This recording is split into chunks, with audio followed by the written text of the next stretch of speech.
Warahmatullahi wabarakatuh. Oke, pertemuan hari ini kita lanjutkan yaitu tentang perkembangan model atom. Ya, jadi di pertemuan sebelumnya kita sudah membahas tentang peranan ilmu kimia, kegunaannya, kemudian aplikasinya dalam kehidupan sehari-hari. Maka dalam kegiatan ini kita lanjutkan untuk perkembangan model atom.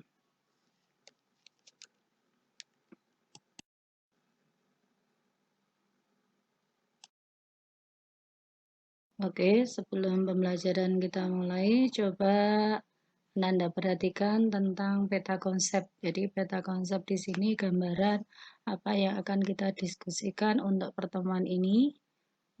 Kita lihat di sini dimulai dari struktur atom, kemudian perkembangan model atom, partikel-partikel penyusun atom, kemudian lambang unsur dan teori mekanika gelombang. Tapi di sini nanti untuk pertemuan kali ini kita fokus pada perkembangan model atom. Jadi di sini peta konsep merupakan gambaran di mana nanti apa yang akan kita diskusikan dan apa yang akan kita sharingkan dalam kegiatan pembelajaran pada hari ini.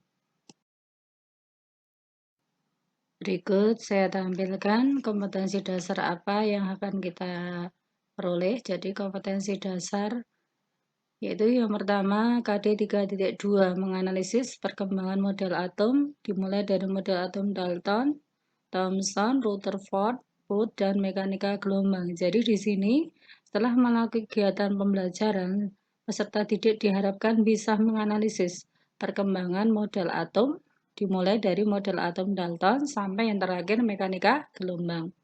Kemudian setelah KD 3.2 yaitu tentang pengetahuan, nanti juga ada KD 4.2 yaitu tentang keterampilan. Jadi menjelaskan bagaimana fenomena alam atau hasil percobaan menggunakan model atom yang kita diskusikan tersebut.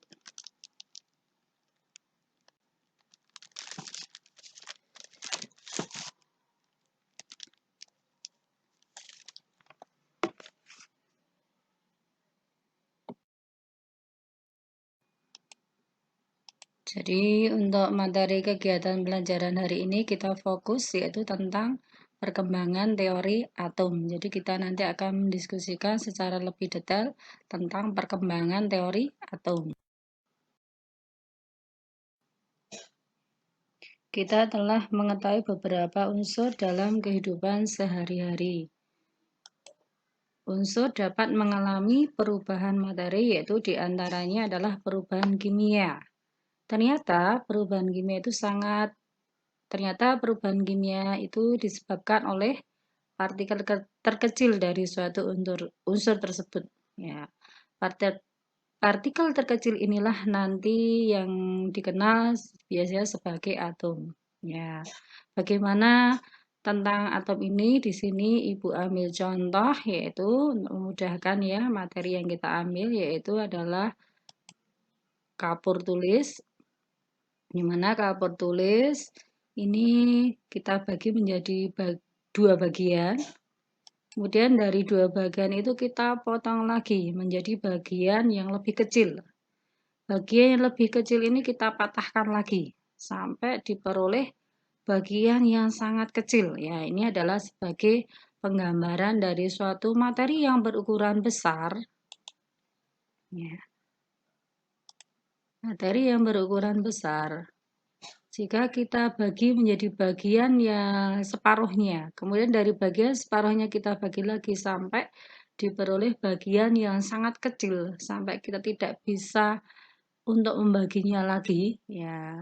Sehingga di sini bagian terkecil ini sebagai gambaran bahwa suatu materi akan terbagi menjadi bagian yang lebih sederhana yang tidak dapat terbagi lagi, ya. Ini gambaran sebagai yang namanya atom ya. Kenapa Ibu mengambil kapur tulis itu untuk memudahkan karena kapur tulis mudah sekali untuk dipatahkan dan kita mudah mendapatkannya di sekitar kita. Oke, ya.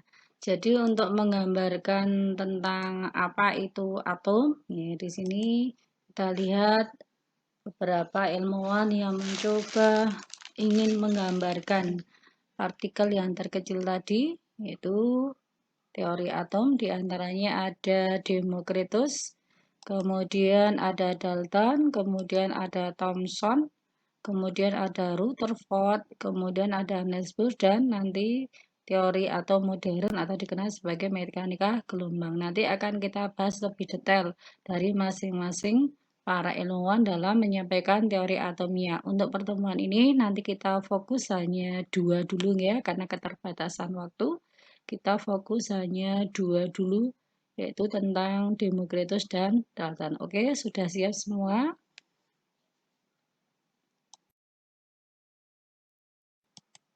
Kita mulai ilmuwan yang pertama, yaitu Demokritus ya.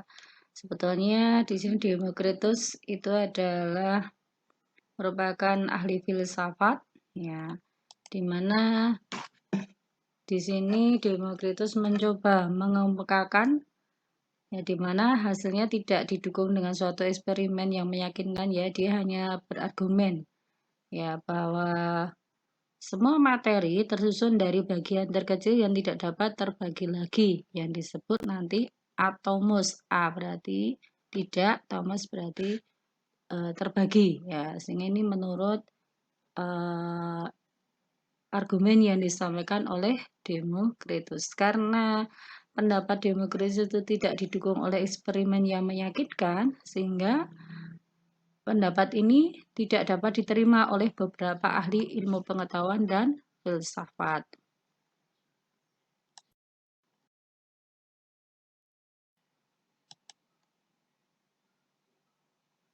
Dari atom berikutnya yaitu oleh John Dalton. Ya, kita lihat apa yang disampaikan oleh John Dalton. Ya. Di sini John Dalton mengemukakan hipotesis tentang atom berdasarkan hukum kekekalan massa oleh dasar hukum dari Lavoisier dan hukum perbandingan tetap oleh Prost. Jadi menurut teori atom Dalton, ya, bahwa unsur itu terdiri dari partikel kecil dan tidak dapat dibagi lagi yang disebut atom. Kemudian, atom tidak dapat diciptakan dan tidak dapat dimusnahkan. Kemudian, atom-atom dari suatu unsur adalah identik.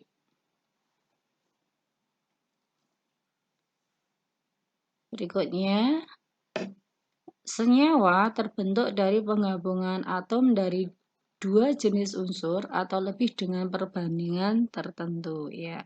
Jadi untuk membentuk suatu senyawa itu merupakan gabungan dari atom-atom yang sejenis ataupun yang berlainan jenis dengan perbandingan tertentu. Sehingga ini dia berdasar pada hukum perbandingan tetap.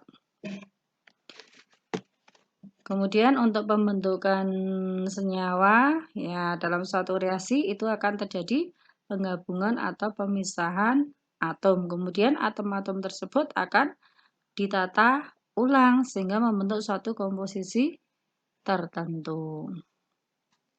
Kemudian gambaran atom menurut Dalton yaitu digambarkan bahwa atom dapat diibaratkan sebagai suatu bola pejal. Ya, bola kecil yang pejal.